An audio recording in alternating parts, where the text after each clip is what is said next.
Our Bible text is James chapter 5, verse 11. Indeed, we count them blessed who endure. You have heard of the perseverance of Job and seen the end intended by the Lord, that the Lord is very compassionate and merciful. So before we look at our Bible text, let's first have a look at the context of James. So this is an epistle from James, as we know it in the English Bible. Now, at the beginning, the author identifies himself as James, a bondservant of God and of the Lord Jesus Christ. For some scholars, this epistle was written by an unknown figure who regarded James as an authority figure, written sometime towards the end of the first century. For the early church, this James refers to the brother of Jesus who wrote this epistle. And it's also just important to mention that the English name James is actually misleading because the Greek is Jakobos and the Hebrew form would be Yaakov. And in most other translations, for example, if you go to the German Bible or even the Afrikaans Bible, the name is translated as Jacobus. So in English, it should actually be translated as Jacob. But due to New Testament tradition or translation tradition coming also to us via Latin, it morphed into something else and eventually English James. But that's misleading. So if you want to be technically true and accurate, this is the epistle of Jacob, not the epistle of James. But that's the way we have it now in our English Bibles. It's the epistle of James. And early church tradition identifies him as Jesus' brother. So in the original setting, he would have been known as Yaakov. And Jacob, or James as we have it in the English Bible, he actually became the leader of the church in Jerusalem. Initially, he did not believe in Jesus, and he only became a follower of Jesus after the resurrection. And if you go there to Acts 12, verses 17, we can see there he's the leader of the church in Jerusalem, the Jewish Christians in Jerusalem, the mother church, so to speak. And of course, he was also the last person to speak at the Apostolic Council that we can read about in Acts 15, where he had to persuade his fellow Jewish Christians how to accept Gentiles among them. But he would have also been concerned about the Gentile mission that doesn't require circumcision, etc. Because in Jerusalem, there were many events. There was many events that encouraged nationalism or the strong zeal for your own ethnic identity. And so James was quite a difficult situation. And he was also known as James, or shall we say Jacob, the just, or the righteous, because according to early church writings, he was very devoted to the prayer as well as the law. And he also was martyred. He was put to death. And this happened in the year 62 AD. And that is, we can read about this also in Josephus. Josephus is a Jewish historian. And if you actually go there to his Antiquities, this Josephus writes about something that happened there. He says, but this younger Ananus, this refers now to a new high priest that was appointed, who, as we have told you already, took the high priesthood, was a bold man in his temper and very insolent. Festus, that was a Roman procurator, now dead, and Albinus was a but upon the road. In other words, Albinus was the new procurator on his way towards Judea, etc. So he assembled the Sanhedrin of judges and brought before them the brother of Jesus, who is called Christ, whose name was James, or shall we say Jacob, and some others. And when he had formed an accusation against them as breakers of the law, he delivered them to be stoned. So this James, the brother of Jesus, he was actually stoned to death for being a Christian in the year 62 AD in Jerusalem. And if this epistle was written by James, it must have been written before 62 AD, in other words, the year when he was stoned to death. And this epistle is full of practical wisdom. It's full of wisdom sayings. It's much like Ecclesiastes or the book of Proverbs, or if you go to the Apocrypha, the wisdom of Solomon or Ecclesiasticus, gives kind of lots of practical advice. The core of the epistle, if we go to chapter 3, verses 13 to 18, speaks directly about wisdom. So there's lots of wisdom here. And also, the author depends a lot on the teaching of Jesus. There's lots of similarities. He does not quote Jesus directly, but indirectly he refers to various teachings of Jesus, like in James 5 verses 12, where he speaks about oath. I mean, you go read Matthew 5 verses 33 to 37 on Jesus' teachings about oaths. And there are many of these other similarities with the teachings of Jesus, especially as we find them in the Gospel of Matthew. And this epistle is also addressed to Jews. Specifically, if you go again to verses 1, to the 12 tribes which are scattered abroad. In other words, it's aimed at Jewish Christians outside of the land of Palestine, maybe Syria. We cannot say for sure. So it's not addressed to a single church in one city. It's to Jews who lived in a wide area, maybe in Syria, various cities, places, regions, etc. And these Jewish Christians, they were undergoing a very difficult time. And they were facing economic crisis and distress, and they were suffering persecution at the hands of wealthy landowners.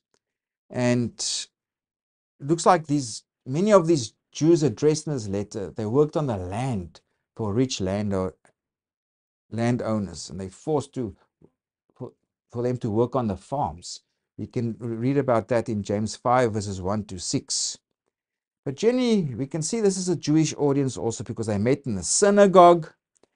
There's a strict emphasis on monotheism, and the law is central to God's dealings with his people. There are various passages that deal with that.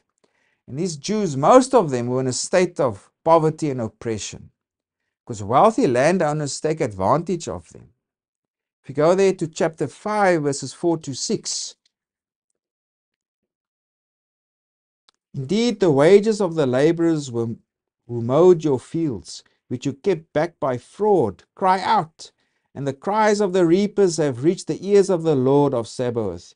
You have lived on the earth in pleasure and luxury. You have fattened your hearts as in the day of slaughter. So James is attacking the rich and the abuse of these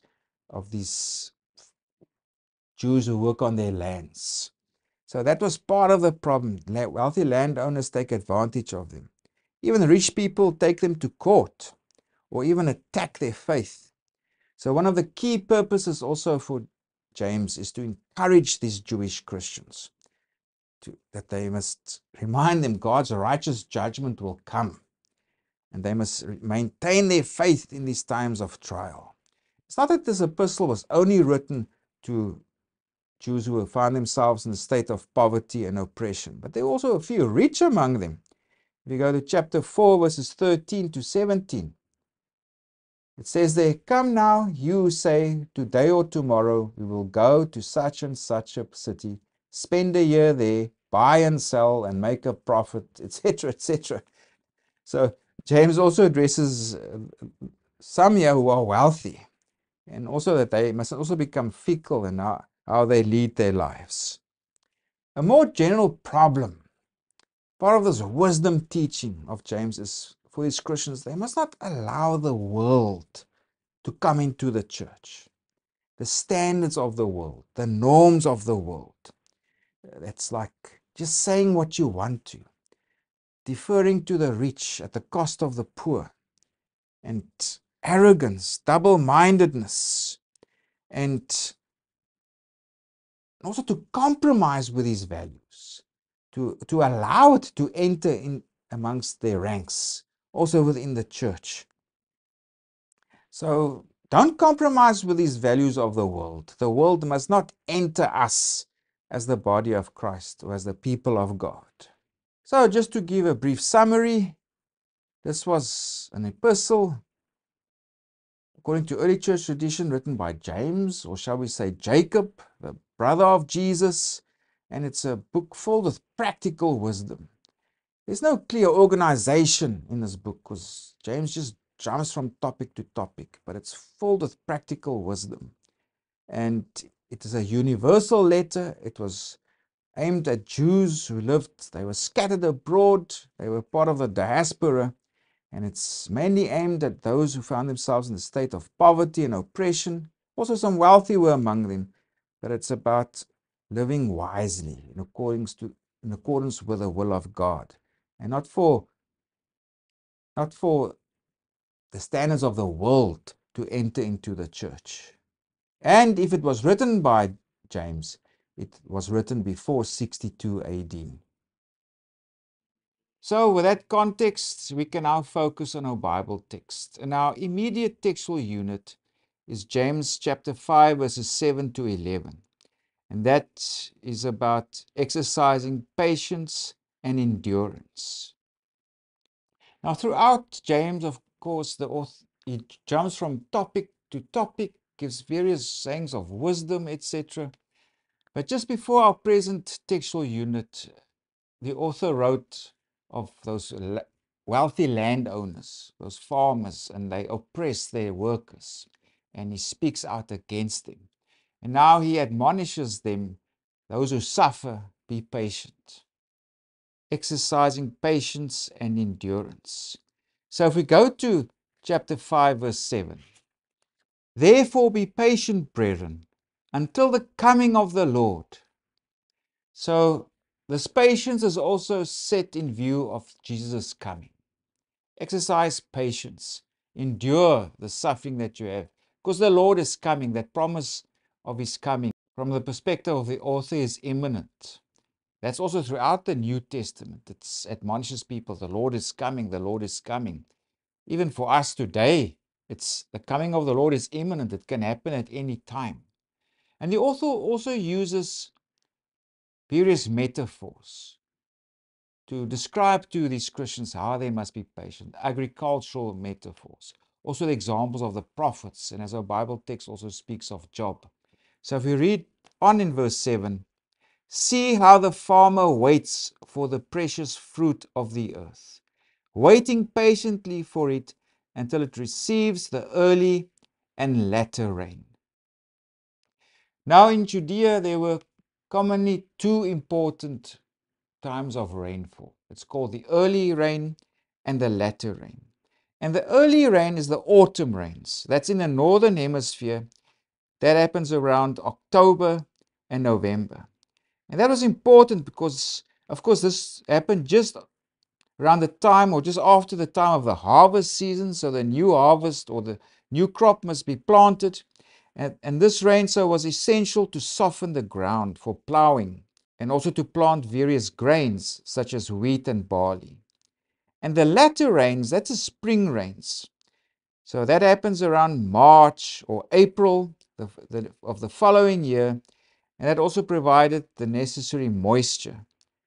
So for the plants to grow and to mature, so it can lead to the harvest. So the author is saying, you can't hurry things. You can't do anything to speed things up. Like the harvest, it must wait for this rain, early rain.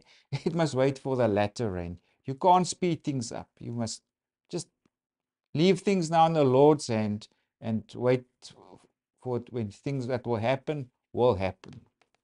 So he says there, see how the farmer waits for the precious fruit of the earth, waiting patiently for it until it receives the early, that's the autumn rain, and the latter rain, that's the rain that will come later in spring. So based on that example, he says in verse 8, you also be patient, establish your hearts, for the coming of the Lord is at hand. Again, patience, endurance versus this expectation of the Lord's coming. He also writes, do not grumble against one another, brethren.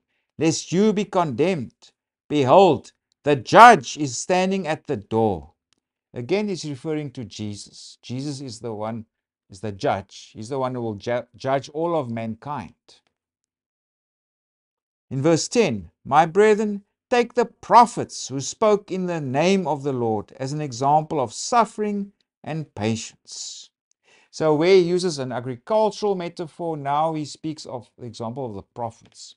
At this time, it was believed that the prophets also suffered much at the hands of their opponents.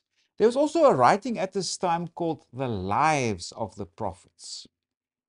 And it's one of those Jewish writings that did not become part of the canon, but it was read and known. And in there it was described the lives of the prophets, but also how they suffered martyrdom. For example, it says that Isaiah was sawn in two. It says Jeremiah was stoned to death in Egypt, etc. So there were these stories around at this time, traditions, where it was explained how the prophets also suffered a lot. So yeah, the author, he goes into that tradition and it explains to his readers, remember the prophets also, how much they suffered, like bringing God's word to the people. And then we come to our Bible text. Indeed, we count them blessed who endure. You have heard of the perseverance of Job and seen the end intended by the Lord, that the Lord is very compassionate and merciful. So of course, the story of Job is well known. The devil said, he's only faithful to you, God, because he has a good life. So then God allows him to be afflicted by the devil. So he lost his children, he lost all his wealth. The devil attacked him for Job himself. And then Job was wondering, why is this happening to me? He has that conversation with all his friends. Why is this happening? And he also questions God a bit. God, why is this happening to me? But he also repents. And then at the end, God restores to him children and wealth, etc.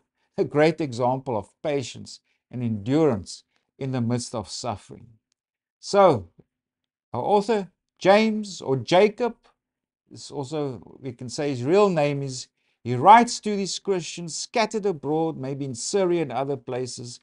They are oppressed by wealthy landowners, and he's telling them now, exercise patience. The coming of the Lord is at hand.